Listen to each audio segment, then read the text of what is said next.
New জার্সির Baskin ridge নামক একটি এলাকায় ৬০০ বছরের পুরনো একটি গাছকে বিদায় জানিয়েছে সেখানকার মানুষ। ৬০০ বছরের ওক গাছ।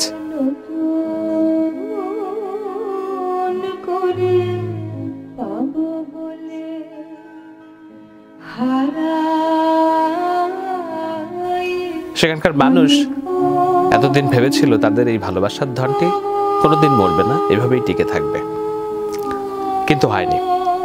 গত কয়েক বছর ধরে এই গাছটিকে, নুয়ে পড়া গাছটিকে ঠেকিয়ে রাখার জন্য নানান রকম প্লাকের ব্যবস্থা করা হয়েছিল। গত বছর পর্যন্ত বেঁচে ছিল।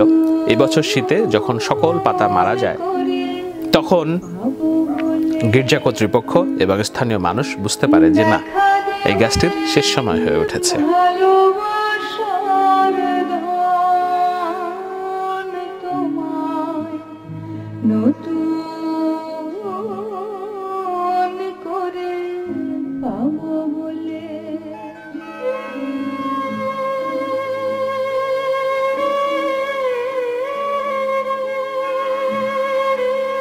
নিউ জার্সির বাস্কিন রিজ এই এলাকাটি এই গাছের জন্যই প্রসিদ্ধ। ৬০০ বছর ধরে ১৭১৭ সালে এই গির্জাটি যখন স্থাপিত হয়, তখন এই ওক গাছটির বিশাল মহিরুহ হিসেবে সেখানে দাঁড়িয়েছিল। তারও প্রায় ৩০০ বছর আগে থেকে এই গাছটি এখানে আছে বলে ইতিহাসবিদরা বলে থাকেন। ১৭৭০ সালে যখন গির্জা প্রতিষ্ঠিত হয়, এই গাছকে কেন্দ্র করেই হয়েছিল। এরপর ১৭০০, ১৮০০, ১৯০০, এখন ২০১৭ সাল, অর্থাৎ ৩০০ বছর পর এই গাছটিকে কেটে ফেলা হচ্ছে। গির্জা প্রতিষ্ঠিত হওয়ার ৩০০ বছর পর, তারও ৩০০ বছর আগে থেকে এই গাছটি এখানে দণ্ডায়মান। অবস্থা এমন যে এখানকার মানুষ তাদের বাড়ি কোথায় বলতে হলে বলে যে না, আমাদের এই ওক গাছের থেকে ডান দিকে গেলে ১১২ নম্বর স্ট্রিট, কিংবা ওক গাছ থেকে বাঁদিকে গেলে ১০৯ নম্বর স্ট্রিট। এভাবেই এই এলাকাটি বাস্কিন রিজের চেয়ে ওক গাছের জায়গা হিসেবে পরিচিত ছিল নিউ জার্সিতে। তার সমাপ্তি হলো।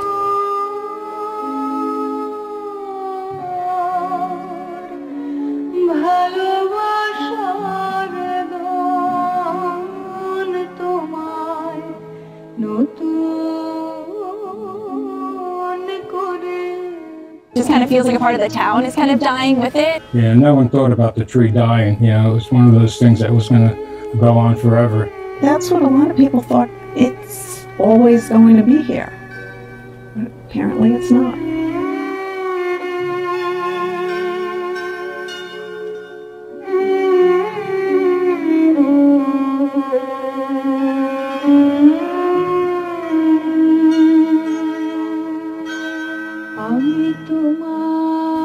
তিন দিন ধরে গাছটির ডালপালা কাটা হয়েছে। স্থানীয় মানুষজন সময় করে, ঘটা করে বসেছিলেন সেখানে গাছটিকে শেষ বিদায় জানানোর জন্য।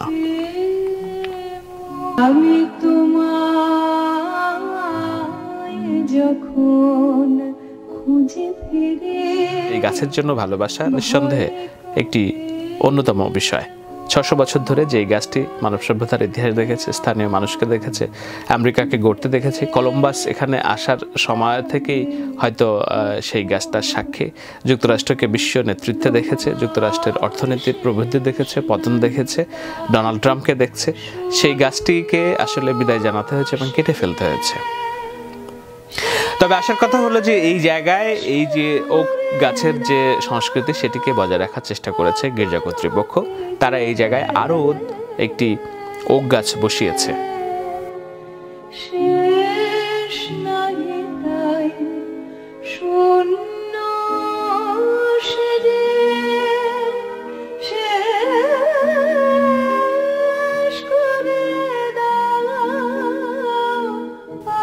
বিশাল ট্রাক্টর নিয়ে একেবারে মাটি খুঁড়ে গাছটিকে আনা হয়েছে অনেক জায়গা থেকে, অনেক দূর থেকে। পরে নিউ জার্সির এই যে বাস্কিন রিজ এলাকায় যেখানে এই ওক গাছ ছিল ৬০০ বছরের পুরনো, তার বিদায়ের আগেই নতুন একটি ওক গাছ বসানো হয়েছে, এই ভেবে যে না, ওক গাছের যে সংস্কৃতি এবং যে পরিচিতি সেটা ধরে রাখবে এই গির্জা।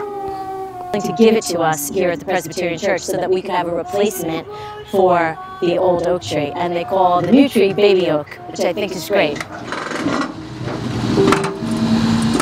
The tree itself has been a magnificent living landmark for this community since its inception. And I think there's a fascinating parallel in it.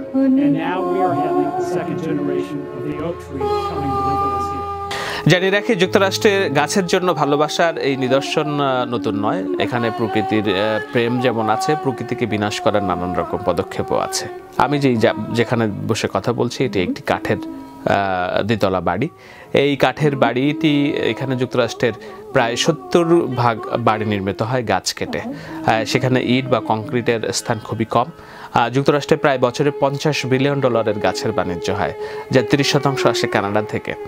অর্থাৎ বলছে এই কারণে যে এই দেশে মানুষ বসবাসের জন্য গাছের উপর নির্ভরশীল, গাছ দিয়ে বাড়ি নির্মাণ করা হয়। প্রকৃতি বিনাশ করার জন্য এখানে যত রকম পদক্ষেপ আছে বিশ্বে হয়তো কোথাও নেই। আবার প্রকৃতির প্রতি ভালোবাসা সম্পন্ন মানুষের সংখ্যা এখানে যত আছে বিশ্বে হয়তো কোথাও অমনটি নেই। এখানে যে বিদ্যুৎ এবং যে আলোর আধার, এখানে যত গাড়ি আছে পৃথিবীর সর্বোচ্চ। এখানে বাতাসে অক্সিজেনে যে কার্বন ডাইঅক্সাইড নির্গমনের পরিমাণ পৃথিবীতে সর্বত্র। সব কিছুর পরেও এখানকার মানুষের যে এই গাছের জন্য ভালোবাসা, প্রকৃতির জন্য ভালোবাসা, সেটি এই গত সপ্তাহে গণমাধ্যমে বেশ আলোচনায় ছিল। আমি ভাবলাম যে না, আমার দর্শকদের এটি সম্পর্কে একটু জানিয়ে রাখি যে মানুষ কাঁদছে 600 বছরের একটি গাছকে এখানে বিদায় দিতে। আমি যখন খুঁজে ফিরে ভয়ে কাঁপে মন, প্রেমে আমার ঢেউ লাগে তখন তোমার শেষ নাহি। Hello, this is Shahed Alam. আমি আশা করি আমার এই আলোচনা পর্যালোচনা আপনাদের ভালো লেগেছে। যদি ভালো লেগে থাকে তাহলে এই চ্যানেলটি সাবস্ক্রাইব করুন। আমি এই ধরনের আলোচনা ভবিষ্যতে আরো অব্যাহত রাখতে চাই।